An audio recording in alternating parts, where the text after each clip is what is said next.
Dictation start. प्रकरण संख्या 190/2023 धारा 8/20 NDPS एक्ट थाना हीरापुरा जिला बीकानेर में जब्तशुदा मादक पदार्थ की सूची, फोटोग्राफ और नमूनों की सत्यता प्रमाणीकरण करने बाबत यह पत्र प्रतिप्रेषित किया जा रहा है। दिनांक 23 दिसंबर 2022 के आदेश की पालना में थाना हाजा के प्रकरण संख्या 190/2023 धारा 8/20 NDPS एक्ट में जब्त अवैध मादक पदार्थ गांजा के संबंध में निवेदन है कि सरकार ने NDPS एक्ट के तहत सभी स्वापक औषधि मन प्रभावी पदार्थ प्रतिबंधित पदार्थ की इस रूप में पहचान कर ली है जो चोरी और प्रतिस्थापित की दृष्टि से असुरक्षित है। जब्त सामग्री की संलग्न सूची प्रस्तुत करता हूँ और आपसे अनुरोध करता हूँ कि इन्वेंट्री की शुद्धता को प्रमाणित करें। आपकी उपस्थिति में सूची में जब्त की गई वस्तुओं की तस्वीर लेने की अनुमति दें और तस्वीरों की सत्यता के रूप में प्रमाणित करें और अपनी उपस्थिति में नमूने लेने की अनुमति दें और इस प्रकार तैयार किए गए नमूनों की सूची की सत्यता प्रमाणित करें। पैरा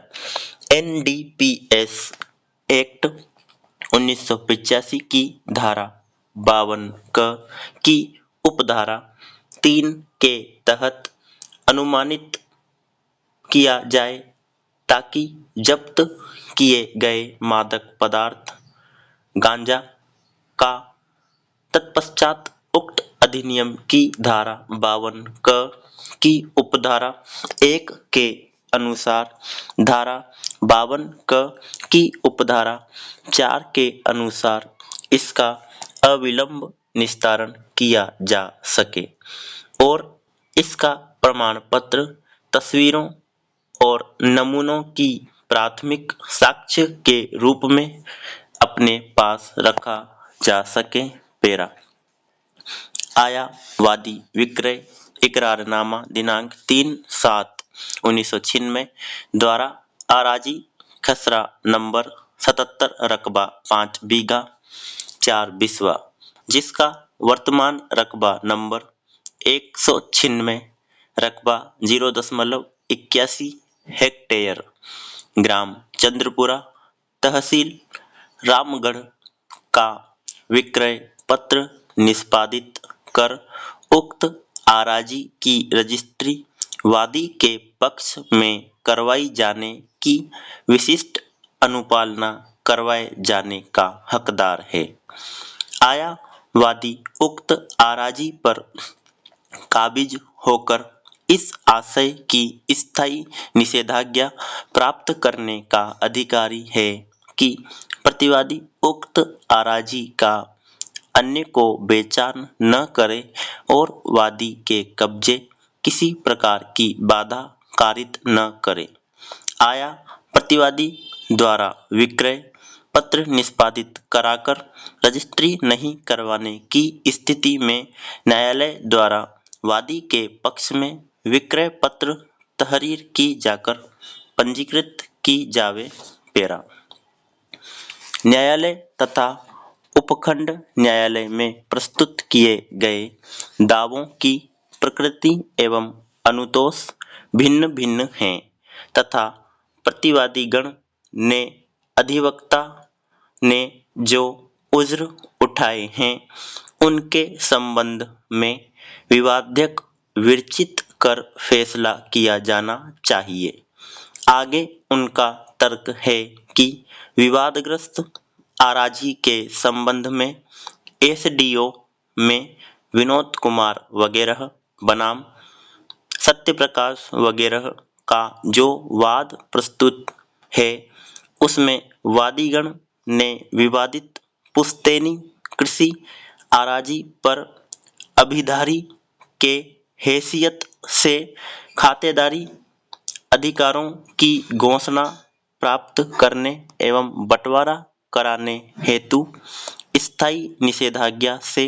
प्रतिवादीगण को पाबंद करवाने के लिए प्रस्तुत किया है तथा कृषि भूमि संबंधित उक्त प्रकार के अनुतोष राजस्व न्यायालय द्वारा ही प्रदान किए जा सकते हैं। उक्त प्रकार के अनुतोष प्रदान करने का क्षेत्राधिकार सिविल न्यायालय को ही है। वादीगण का हस्तगत वाद बाबत मुख्य अनुतोष वादपत्र में वर्णित पुश्तैनी आराजी में वादी क्रम 1 व 2 तथा प्रतिवादी क्रम 1 लगायत 3 के पिता सत्यप्रकाश द्वारा अवैधानिक तरीके से पंजीकृत करवाए तथा कथित हक त्याग विलेख को निरस्त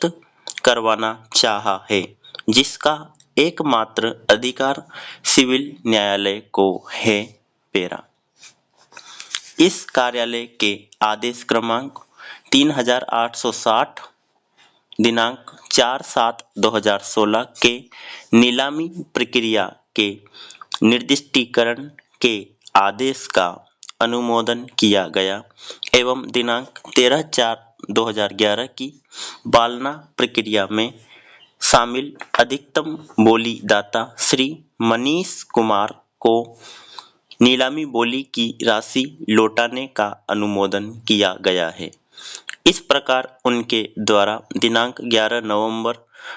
2024 को अग्रिम कार्यवाही करते हुए नीलामी प्रक्रिया 13/4/2017 को निरस्त कर दिया गया है एवं डिक्री जमा धरोहर राशि लौटाने के आदेश दिए गए हैं। पेरा इस संबंध में न्यायालय का विनम्र मत है